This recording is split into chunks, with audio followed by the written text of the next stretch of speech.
hasta más o menos Washington. O sea, o que las temperaturas de la zona de Noruega llegaran hasta el Mediterráneo. Entonces, que la temperatura, evidentemente, que la temperatura de los polos fuera universal. Tendríamos grandes zonas de la Tierra cubiertas de hielo, posiblemente donde ahora mismo tenemos la mayor producción de granos y esas cosas. Entonces, evidentemente, la humanidad la pasaría mucho más en un planeta más frío que en un planeta un poco más cálido. O sea, todo eso la naturaleza se encarga de equilibrarlo. Por eso le comentaba que los mismos huracanes tienen un efecto de equilibrio térmico, de tratar de bajar temperatura donde están altas las temperaturas en la superficie. Y esa es la función básicamente de tratar de hacer ese equilibrio térmico. Pero bueno, ¿Qué es un huracán? ¿Energía? Realmente es un proceso un sistema donde hay baja presión, el aire sube y entonces por la misma rotación de la Tierra se crea una circulación y ahí se forma el huracán, que tiene un sentido en el hemisferio norte. En el hemisferio norte, y el hemisferio sur es otra forma de... ¿Por qué? Y entonces están los anticiclones, que son altas presiones, que giran en sentido contrario a los ciclones y empujan, incluso cuando hay un anticiclón, empujan o no dejan subir al huracán. El anticiclón va con la manecilla del reloj. Y el ciclón va en contra. Exacto. Entonces, ¿qué pasa? Que el anticiclón lo que hace es evitar que suba el huracán, y por eso, dependiendo de cómo estén los anticiclones en el Atlántico, es que podemos tener más huracanes en la zona del Caribe, o se van al norte o más al sur. De hecho, se han estado desviando más al sur por esa misma situación. Pero eso es todo lo que se tiene que analizar en esos modelos de trayectorias, ¿verdad? Es lo que se hace. Pero bien, a mí me invitaron para hablar de electricidad. Esto fue simplemente porque surgió antes de... Así es. Una introducción, pero qué didáctica. Claro, además el contexto en el que tú vives nunca te puede extraer ni en la academia ni en el ejercicio de la comunicación. De aquí nos vamos con muchísima información que no sabíamos. Sí, claro. Este ratito vamos a ir a la pausa y vamos a entrar entonces con la energía. En algún momento llegó a 1.600 millones, bajó a 700, subió y ahora anda por 1.500 millones. Sí. Eso parece una botadera de dinero eterna. Bien, el tema es, vamos a comenzar, cómo se establece una tarifa o el precio de la energía para los consumidores. O sea, hay dos componentes fundamentales, una que es el costo de abastecimiento, que es lo que las empresas distribuidoras deben de pagar a los generadores, y a esos, entonces, por encima de eso hay que agregar lo que se conoce como valor agregado de la distribución, que es lo que necesitan las empresas distribuidoras para operar, dar mantenimiento y expandirse. Entonces, ¿qué sucede en los últimos tiempos? Siempre ha pasado de que ese valor agregado de distribución nunca ha sido suficiente para cubrir las operaciones de las empresas distribuidoras, y por eso entonces hay una serie de atrasos en lo que son las inversiones que hay que hacer para mejorar las redes. Y en la coyuntura actual, o sea, que debemos dividir el tiempo en dos, antes de la pandemia y después de la pandemia. Antes de la pandemia, recordemos que se hacía una administración de la energía que se suministraba en base a lo que era el déficit financiero. O sea, los circuitos que tenían menos pagos, se pagaban menos, se le daban más horas de apagón, pero a partir de la pandemia se eliminó eso. Por lo tanto, ya no hay circuitos privilegiados. No, se comenzó a dar más energía. Al dar más energía, evidentemente sin haber mejorado en lo que era el aspecto de las pérdidas, pues entonces era mayor el déficit financiero, o sea, la parte económica. Una cosa es pérdidas de energía y otras son pérdidas financieras. Entonces la realidad es que en aumentar el costo de abastecimiento por una serie de eventos, aumento primero fue de los precios de los insumos, entonces el costo de abastecimiento creció, en un momento dado se comenzó a aumentar la tarifa y después se dejó fija. Entonces, a partir de que se dejó fija, entonces ese valor agregado llegó en algún momento a ser prácticamente cero. O sea, y evidentemente la empresa distribuidora no recaudaban para poder pagar incluso a los generadores y cubrir su propio gasto operativo, y de ahí viene lo que es el subsidio. La solución está en dos aspectos que siempre hemos dicho. Primero, siempre hay que planificar a mediano y largo plazo. No, en los sistemas eléctricos no se planifican para un año, sino lo mínimo son 5 o 6 años, y lo normal es que sean 15 o 20 años. Entonces usted tiene que hacer licitaciones oportunas para las compras de energía, para que haya competencia, porque si no, no hay competencia entre los oferentes de la energía, y esas licitaciones le va a fijar un precio adecuado para las compras de energía de las redes. Después hay que hacer un análisis de tarifa técnica para saber cuánto necesitan las redes para poder operar y expandirse y hacer todo, y eso al final fija el precio de la tarifa. Si por alguna razón después el Estado o el gobierno no quiere fijar ese precio a lo que debe de ser y lo pone por debajo, entonces tiene que subsidiar, y siempre ha sido así. Nosotros tuvimos desde por los años 60, 70, un problema que la oferta siempre estuvo por debajo de la demanda. Entonces, ¿por qué? Porque nosotros tuvimos un crecimiento, aunque mucha gente a veces cuestione eso, los apagones no son por asuntos financieros, sino por asuntos de falta de inversión en las redes. Más que falta de inversión en generación, porque tuvimos una inversión adecuada en generación, pero nos faltó completar con la inversión adecuada de las redes, y llegamos al extremo de algunas redes con relación a otras. Por ejemplo, en el caso de la mayoría de las subestaciones están sobrecargadas.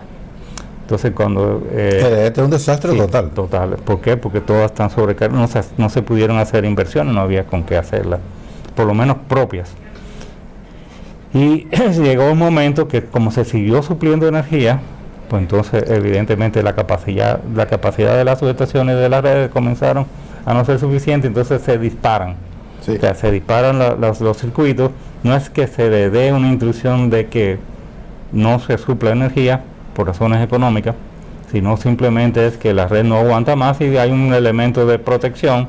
Hay que sacar el circuito. Sí, porque si no, simplemente se va a, como dice la gente, quemar el alambre. Sí, ingeniero, estamos en tiempo de reformas. Y parece que en el campo eléctrico o energético, digamos, en República Dominicana, hay que ver dos cosas. Primero, ese esquema que tenemos nosotros de producción, distribución y subsidio, si eso puede seguir montado en el mismo esquema o si se requiere de algo nuevo que permita un equilibrio mayor en ambas cosas, porque parece un círculo vicioso lo que hemos vivido en los últimos años. Bien, parece no lo es. Pero por eso lo que hay que hacer es eso, hacer una buena planificación de lo que es la demanda futura para poder cubrirla, hacer licitaciones y hacer las inversiones adecuadas también en las redes de distribución. Eso significa que como quiera hay que tratar de fijar un precio que haga sostenible todo eso y que realmente no se tenga que recurrir a subsidios, por lo menos generalizados, sino tal vez, como se ha planteado en los últimos tiempos, un subsidio focalizado a las personas de escasos recursos, que está el llamado bono luz. Ya tenemos experiencias muy negativas sobre eso. Sí, el tema es que para usted poder aplicar el bono luz adecuadamente tiene que convertir esos usuarios clandestinos, vamos a decir, conectados sin tener contrato, en tener un contrato y un medidor. O sea, no se puede hacer el plan de bono luz sin medición, porque si usted va a subsidiar, o vamos a decir de otra manera, regalar los primeros 100 kilovatios hora, si consume más de 100 tiene que pagarlo y hay que medirlo. Me parece muy curioso unas protestas que vi los otros días en el caso de Norte, que la gente lo que se quejaba es que le habían puesto un medidor y ellos querían pago fijo. O sea, yo no puedo pagar más de 200 pesos, bueno, pero entonces si usted no puede pagar más de 200 pesos, consuma menos de 200 pesos. Exactamente. Porque evidentemente que todo el mundo debe tener su medidor y pagar lo que dice el medidor, o sea, en cuanto a lo que es el consumo. Todo el mundo tiene que pagar la luz. Si usted no puede pagar la luz, no tenga nada. Entonces, por eso entonces se habla con lámpara. Si se habla de hacer un subsidio focalizado, se puede, porque de hecho hay un empadronamiento de lo que son las familias carenciadas, Sí. y cada núcleo familiar tiene un servicio de medición, pero tiene que haber ese contrato, un contrato con un medidor, y que la gente pague lo que dice ese medidor, subsidiándole los primeros 100 kilovatios hora. Los demás deben de pagar la energía, lo que cueste. El cuestionamiento principal es que tenemos unos costos de abastecimiento exageradamente altos, Ahora ahí voy. porque evidentemente no hemos tenido un sistema competitivo para la parte de las ofertas de energía. Ahora, por eso el análisis que hay que hacer es si ese es el costo de abastecimiento o es menos. Sincerizar eso. Sí. Claro, ahí yo voy. ¿Cuál es el mayor problema? Los contratos leoninos contra el Estado que ha hecho el propio Estado, Ajá. o el consumo de la mayoría de la gente pobre que no paga la energía. Mire, ¿Qué pesa más el tema, claro, que tiene que ver con el costo de abastecimiento. ¿Usted sabe cuánto es el costo de abastecimiento de una factura? En condiciones normales, un 71%, y entonces el otro 29% es lo que no es costo de abastecimiento, pero de ahí a lo que es la parte de las GEDES reciben como un 22%. O sea, de ese, si usted tiene 71, sería un 29%, un 22 lo reciben la gente, y los otros son pagos a los ayuntamientos, algunas entidades que se nutren del sector eléctrico, como son los entes reguladores, que lo paga el consumidor, evidentemente, en su factura. En la actualidad, incluso ese costo de abastecimiento llega casi hasta el 80%, el 81%. Porque como se frizó el aumento de tarifa y se quedó fijo, y el VAD entonces se redujo, el porciento de lo que es el costo de abastecimiento es mayor. Entonces evidentemente que la mayoría de las personas no sabe, y le echa siempre la culpa a la GED y el mal manejo de la GED, que el problema realmente radica en que nosotros tenemos un costo de abastecimiento exageradamente alto en el caso dominicano. O sea, incluso es tan alto que en muchos otros países ese es el precio de tarifa final, o sea, el costo de abastecimiento. Entonces, por ahí debemos comenzar. Ahora, supongamos que no se pueda reducir el costo de abastecimiento por cualquier, alegato que se haga sobre eso. Que pero yo la vida entera en eso. Sí, yo no creo en eso, pero vamos a hacer esa hipótesis. Entonces usted tiene que garantizar a la gente un VAD que debe de ser más o menos en las actuales circunstancias entre 4 y 5 centavos de dólar por kilovatio hora. Si nosotros cogemos el año 2023, el costo de abastecimiento de la GED promedio fue 16.04 centavos de dólar por kilovatio hora. Usted tendría que entonces subirle 4, ya estaríamos en 20, y más 1, como 21 centavos de dólar por kilovatio hora en promedio, para que eso pudiera ser sustentable sin subsidio, porque estamos hablando del subsidio, ¿verdad? No queremos subsidio, tenemos que hacer eso. Entonces, cuando uno compara esa situación de una tarifa media de 21 centavos, nos puede parecer alta porque la tarifa media del año pasado fue como 17.2 centavos de dólar por kilovatio hora, y la gente se lo encuentra caro. ¿Y el VAD actual de la GED cuál es? El VAD es entre 1 centavo y 1.20 centavos. El valor agregado de distribución. Sí. Entonces, con eso no es posible operar las distribuidoras autosostenibles. La única manera de recuperar el VAD es, como le digo, o aumentar la tarifa o reducir el costo de abastecimiento, o ambas cosas a la vez, que puede ser racionalizado, como siempre, pero no es lo que más pesa, porque lo que se lleva casi todo lo que ingresan por facturación las GEDES es pagar a los generadores. Claro, pero ¿por qué no cobra? Porque no cobra lo que debe cobrar. Eso es una parte, por ejemplo, sí, es verdad que hay una parte que no se cobra, pero por ejemplo, por asunto tarifario, en el año pasado fueron 418 millones de dólares. Entonces, cuando usted, por eso me gusta muchas veces hacer estas declaraciones en público, porque cuando usted va a hacer un análisis de un año con relación al otro, usted tiene que ver realmente si la tarifa que se está aplicando es la misma o si se redujo el valor agregado, porque entonces usted no puede, o sea, decir que todo el problema de la déficit es por mala gestión de la sede. O sea, de hecho hay una parte que se puede achacar a la mala gestión de la sede, pero hay que diferenciarla de lo que tiene que ver que la estructura de precio no está bien establecida. Si usted coge que fueron 3.369 millones de dólares de déficit en las redes y le resta 418, usted va a ver que es mucho menos de mil millones de dólares, pero sin embargo se usa mucho. Pero sigue siendo alto. Sí, es bastante. Ahora, ¿por qué viene lo otro? Bueno, muy sencillo. Evidentemente usted no puede vender algo y no puede ser lo más difícil. Porque evidentemente lo más fácil para... Tiene un costo social mucho mayor. Exacto. Entonces... ¿Subir la tarifa es lo más fácil? Es lo más Claro. fácil. Eso es lo más fácil, pero es lo que normalmente se hace en todas partes. Pero se justifica. Por ejemplo, cuando usted va a hacer un aumento de tarifa en un país más o menos ya desarrollado, siempre le detallan la tarifa, la factura. La factura tiene un detalle, un desglose. Nosotros sugerimos, de hecho, en unas discusiones que teníamos en el CES, que se preparara otro modelo de factura y la Superintendencia de Electricidad preparó uno. Y evidentemente en ese modelo de tarifa había mucha información donde incluso se ponía en la factura cuánto era el subsidio que se le estaba dando a ese consumidor y a dónde iba a parar el dinero que se recaudaba. Cuando se llegó a eso, a dónde iba a parar el dinero donde se recaudaba. Se acabó el juego. Se acabó el juego porque ahí se iba a evidenciar que más del 70% iba a parar a los generadores.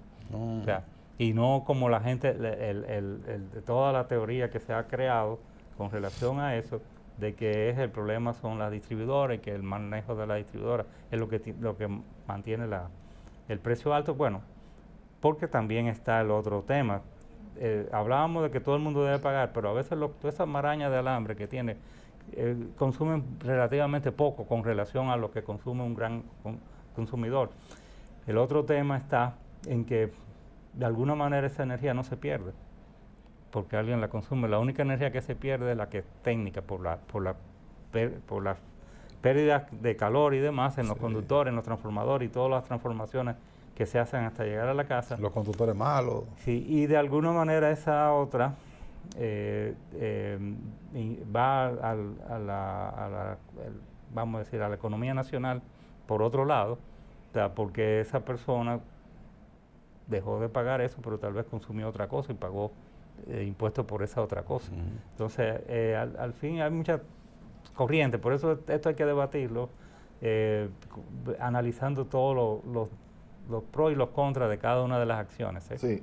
Mira, pero lo básico es eso. O sea. Mira, dos cositas para que usted nos ilustre. Conocimos en el pasado que algunos suplidores, ¿verdad? Contratistas suplían no la cantidad de energía que decía su contrato.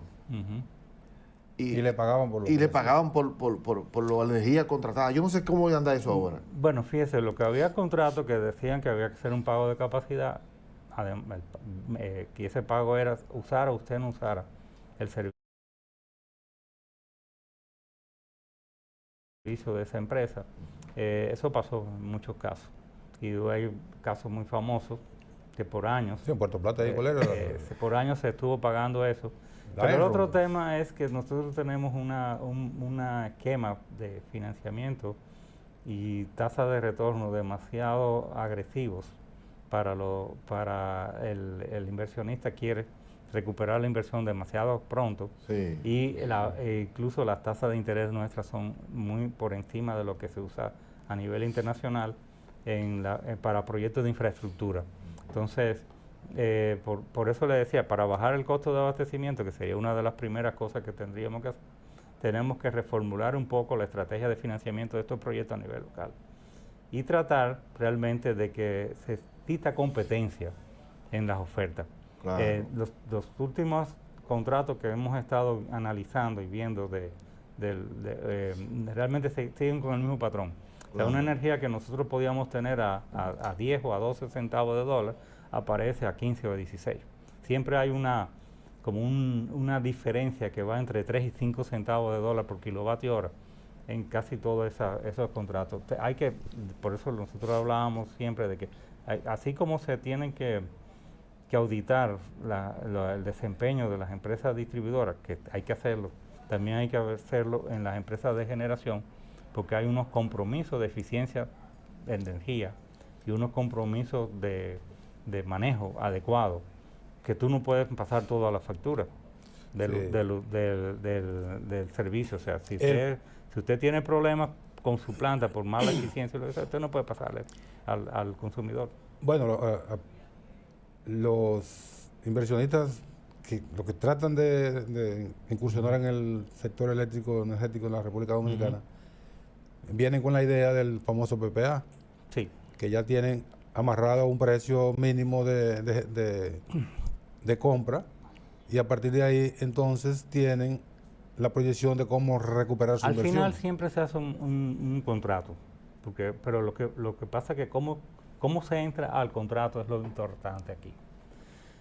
En todas partes se entra al contrato mediante una licitación. Aquí hay una buena manera de entrar al contrato. No. Eso se amarra siempre aquí en el Congreso, o sea, pagando un peaje grandísimo. Es simplemente, usted tiene que abrir licitaciones de compra de energía y potencia a futuro. Claro. Siempre 5 años, por lo menos 5 años antes de que se necesite esa energía y potencia. Y así la gente entra y hace una oferta de precio. Usted tiene en esa licitación un precio deseado. Y si no se consigue, usted simplemente la declara desierta y la vuelve a convocar 6 meses después con los mismos participantes puede hacer el mismo, que me hace una oferta mejor, que se ajusten al precio que yo estaba aspirando a tener. Y entonces, claro, ya a partir de ahí usted tiene una referencia y entonces puede hacer un contrato. El contrato siempre se hace al final, pero cómo se entra a el contrato es el problema que tenemos en República Dominicana. Sí. O sea, creo que solo ha habido una, que fue en la época que todavía estaba AES como distribuidora, y se hizo con una empresa que era de AES, de ahí vino AES Andrés, y entonces se hizo ahí una semi-integración vertical, donde tenía, los generadores eran de AES, la transmisión era lo único que no era de AES, pero la distribuidora también era de AES. Y más o menos se mantuvo cierta estabilidad en cuanto al precio conseguido. Pero tenemos que acostumbrarlo que si esto es un mercado eléctrico, como siempre estamos diciendo, tenemos que hacer licitaciones anuales o bianuales, donde simplemente la oferta venga con unos precios adecuados y que gane el mejor postor. Claro. Entonces, a partir de ahí, entonces usted establece realmente una base para lo que es la tarifa, que como le decía, es ese costo de abastecimiento más el valor agregado de distribución. Y tal vez podríamos llegar de una reducción de ese costo de abastecimiento, como le decía, entre 3 y 5 centavos de dólar. Como lo que necesitamos, el VAD más o menos es aumentar en esa misma producción, con la tarifa vigente podríamos manejarnos, siempre que lo que tenemos que también, por eso, garantizar un VAD adecuado a las distribuidoras para que no tengan que estar todo el tiempo subsidiándose. Pero hay un atraso de inversiones que, como quiera, te va a requerir tener que hacer una inversión inicial importante por parte del dueño de las empresas distribuidoras, que hasta ahora es el Estado. ¿No habría que reformular el concepto de cómo se logra aumentar la oferta? Porque el presidente de la República recientemente, bueno, sistemáticamente ha dicho que el problema no es la distribución, que aquí hay... No, la generación. Que aquí hay generación suficiente. Bueno, hasta ahora... En el pico máximo tenemos una demanda vamos a ver el tema. De 2.000... Sí, es verdad, eso es cierto. O sea, que hay 3.000 de oferta. Hay una generación suficiente en la actualidad, pero a veces no hablamos del costo de la misma. Entonces, ahí es que está el detalle. O sea, pero en algún momento usted puede pensar que lo más importante es suplir la energía. Yo creo que sí. O sea, no importa lo que cueste. El tema es que si entonces eso no se traduce, ese costo no se transfiere a lo que es el precio, entonces tiene que venir el subsidio, obligatoriamente, a cubrir la diferencia. Pero un subsidio eterno. Exacto, pero es por eso, porque nunca hemos hecho las cosas como tienen que hacerse, en cuanto a establecer cuál es el precio y en base a qué se establece ese precio. Que es fácil, son 2 componentes nada más. O sea, yo necesito ese VAD y si no lo puedo obtener por bajar el costo de abastecimiento, entonces tengo que aumentar la tarifa. Y no quiero aumentar la tarifa porque es un asunto de popular y de esto y lo otro. Entonces, el costo político. Entonces, por lo tanto, no nos quejemos de que existe subsidio porque es lo que hemos querido como país. Claro. Todos los ciudadanos hemos querido eso y nos hemos acostumbrado a eso. O sea, Pero hay otros servicios que son carísimos y lo pagamos sin chistar, pero como en alguna medida se considera que es un servicio de utilidad pública, todavía estaba en la Constitución. O sea, y evidentemente hay una ley que incluso lo establece así, pero nos hemos acostumbrado de que ese no lo podemos pagar, por eso la gente llega al extremo de que dice, no, yo lo que puedo pagar son 200 pesos, ponme una plaquita y yo te pago 200, no importa lo que yo consumo. Sí, pero como quieras, el impacto es menos, Ajá. el de ese consumo. Sí, aunque debe pero pagar. lo que pasa es que cuando es 1 millón, ya no es tan poquito. Ya.